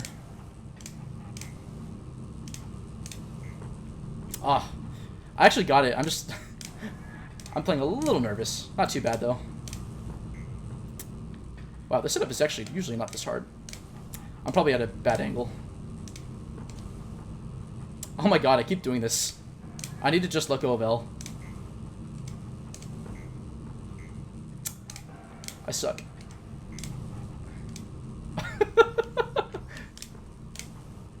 Now would be like an awesome time for donations as I screw up this trick multiple times. This jump is actually like usually the easier one. I'm just playing like really nervous. And then just jump up here, jump up onto this guy, and we're good. So coming up is my best friend Calvin. He's this power trooper over here, so I'm going to lock onto him in a line. There's actually a wall here that normally you have to shoot this big laser cannon to break away. But hopefully, I'm going to R-jump here so I don't actually get knocked off. I'm just going to use this booster. So by building enough speed with the boost ball against the wall, you can sort of clip through it.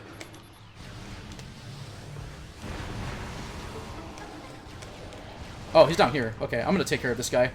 Normally Calvin doesn't fall down, but he's annoying. I don't want to deal with him, so... He's being really annoying right now. Okay, so he's dead. Okay, these pirates died in one plasma beam shot, and then just the residual burn damage. Did the other one die? Okay, I think he did. So, basically, this glass won't break unless you pick up the main power bomb upgrade. And then that triggers this fight, so...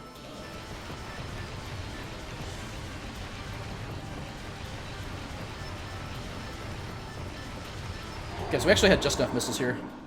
And, yeah. Also, thanks, guys. I wasn't really paying attention to the chat so I could focus, but I appreciate the encouragement. Oh my god! And, that's Warrior. So that's the last artifact we collect in, mines. So, at this point, we're just getting out and, cleaning up, one more area of Chozo Ruins. Or actually just one more room. And then we can go straight to the final boss. So... Let's take out this guy for safety. And this guy too. Oh, that's bad. Okay, so I stay on... At least those crates didn't get... I don't know why I R-jumped. That was dumb. So normally you would have to scan a second set of platforms to come... So a second set of platforms can come down. There's like a computer terminal over there. But we can literally just do this. And then... We're out of here. So there's a third sort of shaft we have to go through called ore processing. It's this main room right here. We don't have spider ball, and the puzzle to do this room is to align the spider track is pretty slow. So we're just gonna get a jump off this guy here, use the slope to our advantage, and then there's a piece of standable collision here we can just stand on. Okay, I'm not gonna kill this guy. This is the hardest jump out of the three, but with an R jump like that, it's pretty consistent, so... I got, like, really salty when I was doing this run one time, about, like, 2 weeks ago. I was trying to PB, and I was on, like, a really good pace, and then I lost all my time to spiderless shafts, and then, I just could not get up to that last platform in that main room. But it turns out I wasn't even doing the setup for that jump right, so... So now we're in the first room, Phazon Mines. There's a cutscene that plays out basically saying, you know, hey, you're in Phazon Mines, welcome. You know, we have complimentary breakfast at 10 o'clock. There's a convenient save station for you, and a bunch of turrets that can wreck you if you're not careful. So it's pretty neat. We get to not only do the Phazon Mines backwards, but in one go. So it saves having to do two trips because it's a little out of the way. Not terribly if you're like getting Plaza Beam and such, but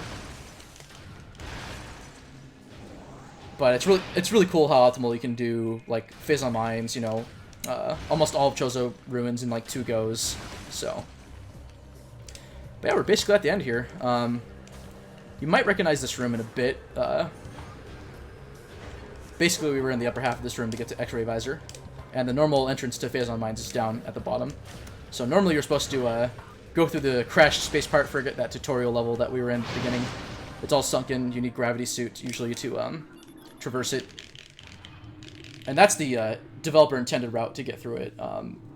The previous any percent route actually had you doing a bomb jump over those metal gates that I rolled back with a boost ball.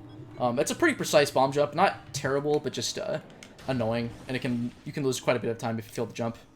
So my boy Remy was, I guess, so lazy and like asked a bunch of runners, hey, you know, oh, I need to actually go down here because we're getting this artifact.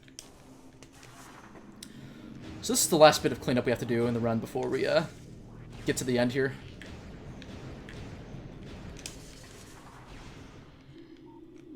Also, I completely lost my train of thought. Oh well. So the reason I don't lower that force field is because we just come back here anyway, so it's no big deal. Also, managing your beams is important for time saves, because you lose about a second if you forget to change to Ice Beam. So, I'm not going to lose too much time, because I have to unmorph anyway, but I forgot to change to Ice Beam, so... And then these Chozo ghosts kind of stun you, so... So here's the last artifact, or technically second to last, but the last one we're getting is in the Artifact Temple itself, which is the gateway to the final level, so... So, in essence, we've done all the exploration we need to do in the 90% run. So, at this point, we just failed to get a jump. It's actually a little slope of, like a little collision here you can just slope jump off of. And then we're going to do the same approach the last time. I think going the right side is faster. I'm pretty sure it is, but it's more of an annoying ghetto jump to get up to the platform. So I just do the left side because I'm more consistent at it. So you kind of have to like jump back and then jump forward back onto the ledge on the right side. So oh, right, already scanned that. Remy sucked at bar skip and asked for an alternative route, and MG mentioned an old one M177 routed 2 years ago. So this route's actually 2 years old. That's interesting. People timed it. So this is Jack talking right now. People timed it and it was barely slower than the current route at the time. We had to go skip. It became faster. Oh, okay. Yeah, the current route is really nice. It's very beginner friendly. Even the trick to do early wild, you can do a different trick called floaty wild that involves doing a very easy out of bounds, getting what's called floaty jump, and then just safely jumping down to a platform and jumping back up to the ledge that I failed to get up to. So we're back here again, just doing the same dash to get out of here. I hit the wall though on accident, so I'll lose a bit of time. And wow, I actually hit the door. That was a cool snipe. Nice shot, Hugo. And we got a cool insta-morph there and just R-jump our way through the room. And yeah, that's didn't even get close to the ship. So a common thing we do here, I'm gonna safety save. I don't really need to, because I can just save an impact crater in case things go bad, but I have plenty of health. Not even close. That's a really hard dash you can do called ship dash, which just takes you directly to the door. I figured for the sake of a marathon I'd try it out, but I suck at it. You have to do like an R dash, so holding the R button just has some interesting properties where like you have a bit more distance in your jump at the cost of not having as much control over where you can jump to. So floaty early wild is the shit. It's a pretty cool trick, it's just not very fast. But it's a lot safer than doing early wild. Although early wild in itself isn't hard. The infinite bomb jump's pretty easy to master. It's just if you fail the early wild trick, you lose the run. So that's the worst high message ever. So conveniently enough, the gateway to the final level is actually right next to the ship. Again with this collision, dude. Sometimes get caught like that, but usually it doesn't happen too much. So that's Artifact of Truth, the last artifact we're getting. You can actually get this as soon as you get missiles, but we're not going to worry. And yeah, so before we can go in, our friend Ridley shows up, and he's a pretty interesting boss. He has an air phase which has about 2,600 health, quite a bit of health actually. Oh, he's actually not dead yet.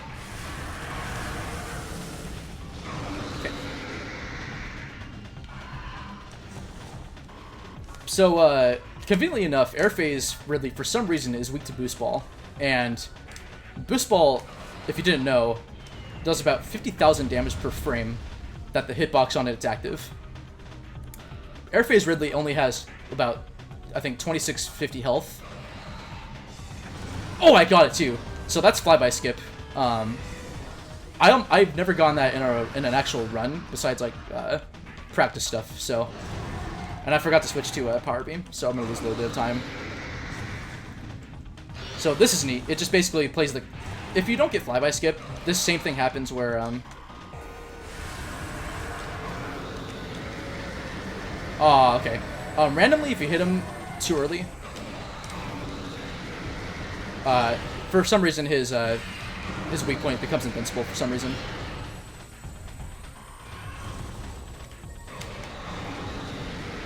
It's kind of crazy. So yeah, the air phase notoriously takes a long time to sort of go through.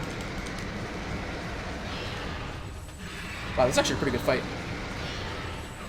Wow, that's a good fight. And he's dead. So yeah, air phase basically takes a while, but since we have boost ball, and for some reason in the 0-0 version of the game, which lets you do dashing, and it's the best version to run Prime on. Actually, no, I don't think 0-1 fixes this this bug either, but I know Player's Choice does. So, but yeah, air phase is like the worst part of the fight, and you just completely skip it. It's free. So, besides a little bit of randomness with how long he takes until he opens up his mouth, it's a pretty fast fight. So.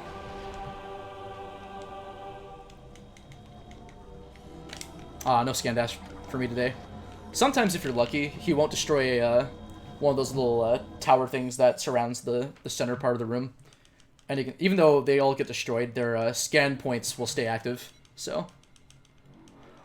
Right, so 001 only fixes our random gate, and it apparently changes like one vertex somewhere. I forget where. I think it's like in Gravity Chamber. But yeah, we're in this is Impact Crater. Pretty small area. It's basically just where the final boss is and nothing else. So we're gonna Ghetto Jump off this guy here. Or we're gonna fail it. Okay, I'm probably gonna... Yeah, I'm gonna have to Power Bomb here. Wow, I'm actually not... Hold on. There we go. You can also do a bomb space jump. Kind of the trick I did for the first shaft. Okay, I didn't jump high enough. This is actually kind of slow. But by moving fast enough here, you don't have to worry too much about the Metroids. Until the very end.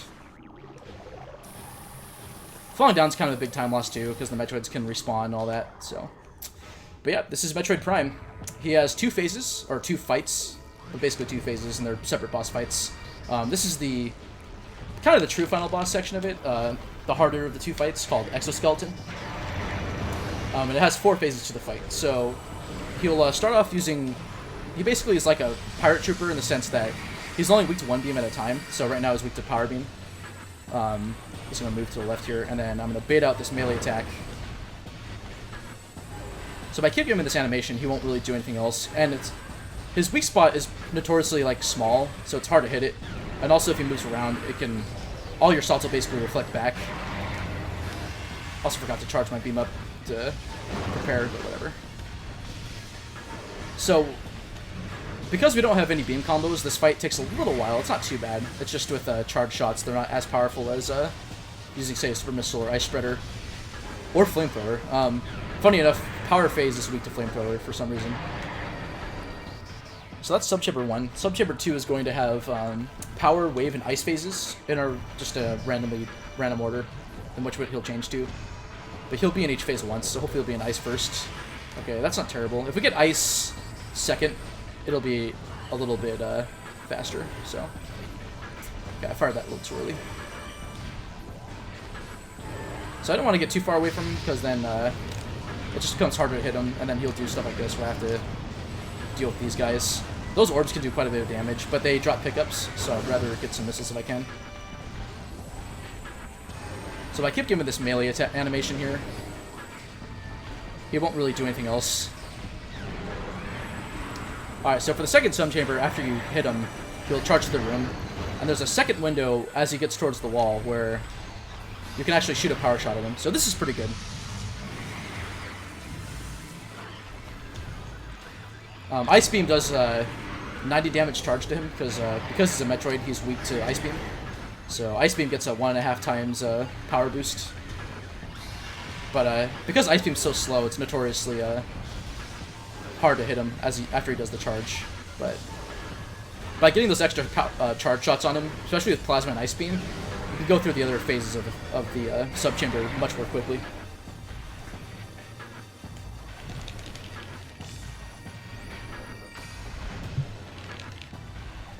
So third subchamber is all 4 beams. He'll do each one once, so not the best. If we get Plasma and Ice in the middle of these 4 phases, that'd be great. So hopefully we get like either Ice to you know, Wave or Plasma to Wave.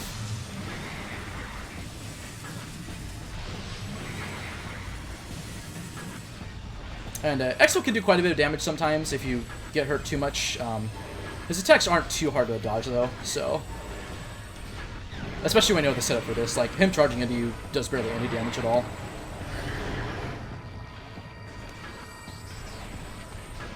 Okay, hopefully it's Plasma. Okay, Ice is good.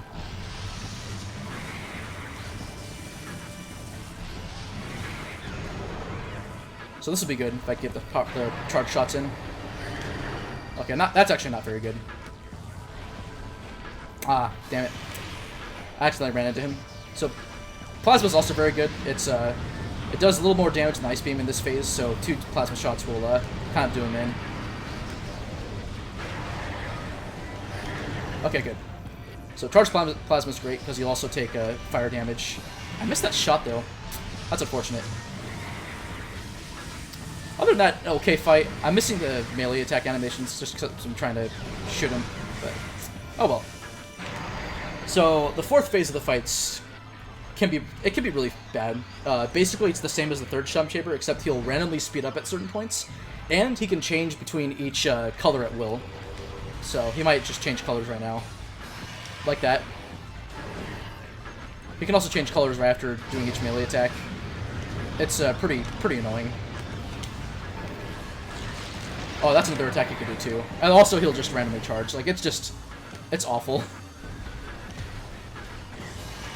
But he's going between ice and plasma, so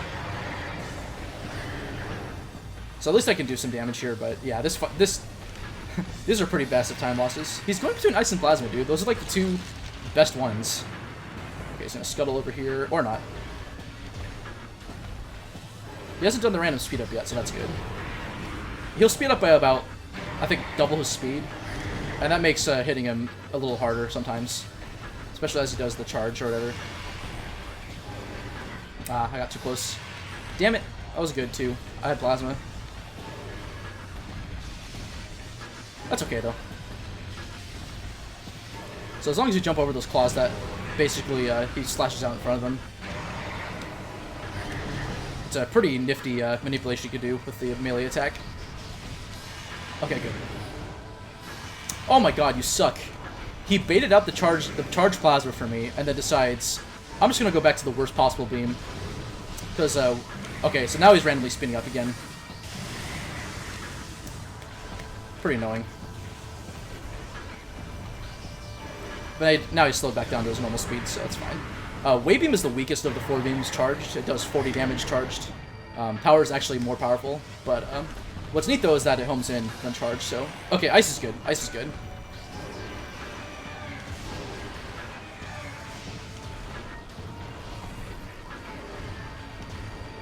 Okay, and he's done. That's the Exo fight. So, pretty random. It's, this guy can definitely kill runs too if you, don't have a fast fight. But, yeah, we're on to the final boss. That's still okay execution, not the best, but he was also pretty random in that last sub-chamber, so... if you skip this cutscene right now, the fight will start without the music playing. But the final fight's actually pretty hype, so I'm gonna let the music play. So I'm just gonna destroy these. So this is the Essence phase. He is completely invincible, so basically I'm just waiting for him to, basically what he'll do is he'll move around, kind of roar at you. Okay, that's not a good spot. So he'll do a couple of, basically, attacks. He has like a queue of them, and then he'll lay a phase on pool. So that's a pretty bad spot. I'm gonna try to move him around if I can. Okay, that's pretty good. Maybe. So, by shooting him about once a second, you can do what's called attack canceling.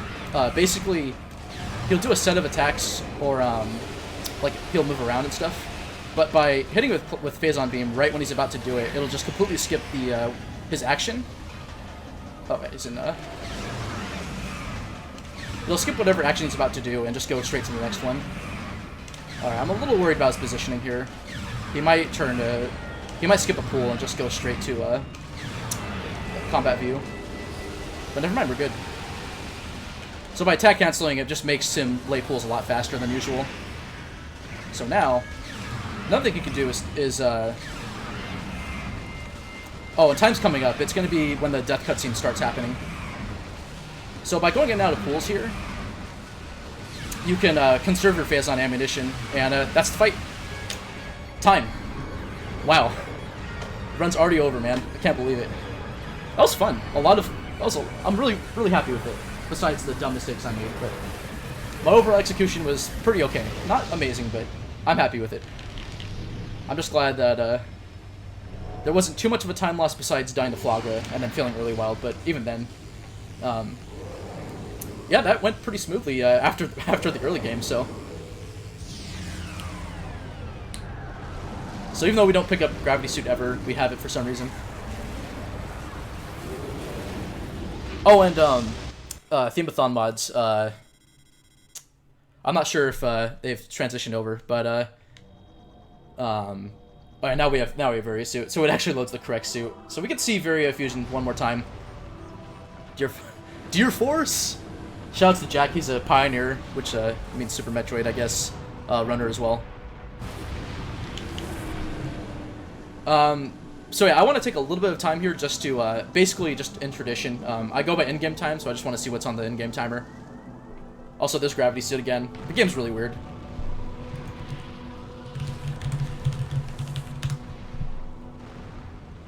So we can at least we can skip the credits here, and it's pretty fast. Oh, whoops, sorry. I had the stream open up real quick. Oh wow, so about a minute 42. So this will probably be about 118 to 119 pace. We might hit 120, we'll see. I think this is sub 120, but hopefully not. Meh. Oh, no big deal. That was about a 142, I think, real time, which is pretty good considering I had to reset like 3 times, so. Alright. I think it's sub 120. Oh, 118, nice. That's what I got in my practice run, so I'm happy with it. But, yeah, that's Metroid Prime. If you guys are interested at all in running the game, I highly recommend Remy Demi's beginner route, and I'll link it to you guys in the chat right now. The current route is actually really friendly for beginner runs. It has a lot of alternate tricks. It also lets you get Spider Ball because it's not actually that out of the way besides the boss fight taking a while to complete. Let me get it up here real quick. Also, we have a new like sort of wiki on doing speed tricks called Chozopedia, so I'll link to that as well. 142.52 RTA. Okay, that's good. That's pretty good. Oh, links are banned, but yeah, if you just search up search. Oh, thanks, Mod. Appreciate it.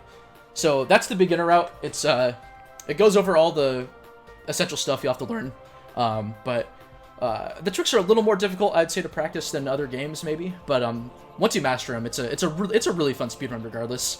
I also highly recommend the Metroid Prime randomizer. That's actually how I learned the tricks before I even started doing like runs. So yeah, all tricks for the noobs. Yeah, but again, inbound, even doing a run completely in bounds, you can still get a very competitive time with good execution. Jack, who's in the chat, has a 58-minute.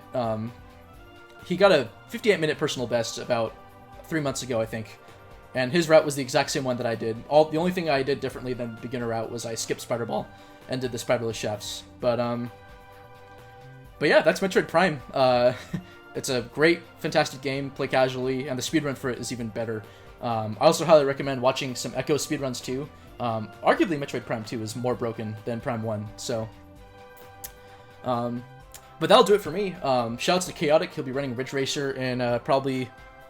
I'm not sure what the schedule is going to be like because I finished pretty far ahead of my estimate. But yeah, thank you guys so much. I had a really fun time doing this, and I hope to do more marathon runs in the future. So shoutouts again to the Themeathon mods for accepting this run. I hope you guys enjoyed it, and I'll just throw it back to them. Thanks again, guys. I appreciate it. Welcome back, so guys. You're thinking about I'm so giving. excited.